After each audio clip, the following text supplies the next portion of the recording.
Hi everyone, welcome back to the Ministry of Mainnet. Today we have a lot of really great news articles and news stories to go over today, so let's dive in. The first one we get to is that hedge funds plan to allocate 7% of their portfolios into cryptocurrency by 2026. This is actually comes after an increased involvement from prominent names like Paul Tudor Jones, Stan Druckenmiller, and the Skybridge Capital. Financial Times did a survey of over 100 hedge funds and concluded that the CFOs plan to allocate over 7% into not just Bitcoin, but other cryptocurrencies by 2026. So we also know that executives expect to hold an average of about 7.2% of their assets in cryptocurrencies in 5 years' time, which shows that this represents a massive increase over previous bull runs. Per David Miller, who is an executive director at Quilter Chevoy, is that they are well aware not only of the risks, but also the long-term potential of Bitcoin and other cryptocurrencies. So they're getting ready, they're going bullish as well.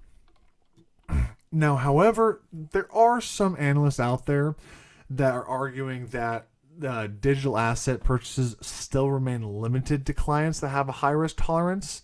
And even then, the investments are typically a low portion of investable assets. But there are a huge amount of people that bought in. I mean, you have Paul Tudor Jones, who was among the first to openly praise Bitcoin and other cryptocurrencies, especially after the COVID-19 pandemic. He even allocated up to 3% of his portfolio in Bitcoin at the time. And as most recently said in his most recent interview with CNBC, that he wants to have 5% in primary current cryptocurrency. Now, Stan Druckenmiller, who helped manage the Quantum Fund with George Soros, both of whom famously broke the Bank of England when they shorted the British pound sterling back in 1992. He's another legend of the legacy financial markets, and he even echoed Paul Jones's words. That he's wanting to invest in cryptocurrency.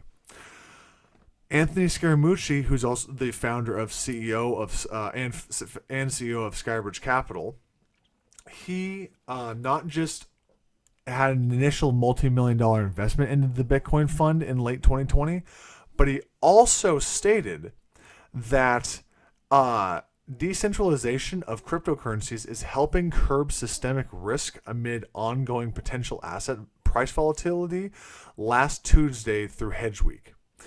It's also worth highlighting that U.S. banks, such as like BNI Mellon and Morgan Stanley, even Goldman Sachs and J.P. Morgan, are all getting into cryptocurrency one way or the other. BNY has revealed plans to launch cryptocurrency custodians on behalf of its asset management clients. They said that it would allow digital assets to pass through the same exact plumbing used by the more traditional holdings by managers. So their platform is now in prototype. The bank is also already discussing plans with clients about bringing digital currencies into the fold. Morgan Stanley back in March revealed that a number of its institutional funds are seeking to offer exposure to Bitcoin. This exposure could be and would be indirectly through cash settled futures or through investments on their Grayscale Bitcoin Trust. Goldman Sachs has also filed a note through the SEC regarding their BTC ETF called ARK Innovation ETF. And in April, JP Morgan is following suit with all the rest of these banks and preparing to offer an actively managed Bitcoin fund to certain clients, which is supposed to be coming out later this summer at some point. And now the crazy thing is that if they go with this, they are going to be the largest, and if the CEO's well-documented distaste for Bitcoin is any indication, the unlikeliest U.S. mega bank to embrace crypto as an asset class. Now, the next news story we have is from billionaire Mark Cuban. He has stated that the next great growth engine is the DeFi economy. So what he's saying is that many DeFi organizations are different, right? Because they're not corporate entities or based in the US. And since no one owns the majority of these operations, this is what makes them permissionless innovations, which is going to be a huge explosion in the near future. So now Mark Cuban has been in the crypto space for quite some time now, and he's really focused on the DeFi innovation and decentralized exchange platforms. So he really has the knowledge and base to really talk to this. Basically what he's saying is that you need to be able to afford to hedge the risk of pricing volatility between currencies if you want to do business with scale across the world, because it's going to be very expensive and risky. But with the DeFi, you're going to be able to not have to worry about that expense and risk, because for DeFi exchanges, what makes running a DeFi exchange so much better than a traditional centralized financial business is that rather than the owners of the business, investors and their creditors putting up capital for all the transactions that take place, liquidity providers do it all for them. This is huge. Now, he also discussed things like compound and AAVE, saying that everything is controlled by smart contracts. It's basically fully automated. You don't have to get approval from anyone, and it takes minutes to take out a loan. This is called being permissionless.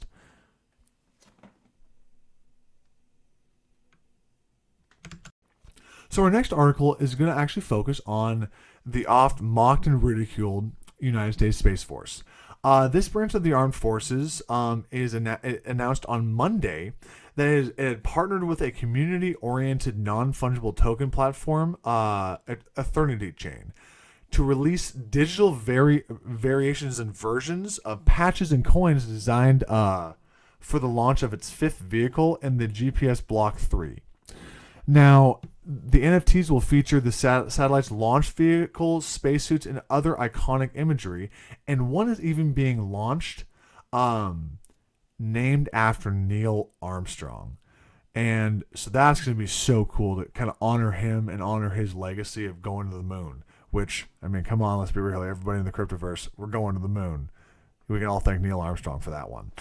According to Eternity Chain, the NFTs are going to be interactive augmented reality tokens, one of which will feature a 3D depiction of 27 satellites orbiting the Earth in what scientists are describing as a GPS constellation.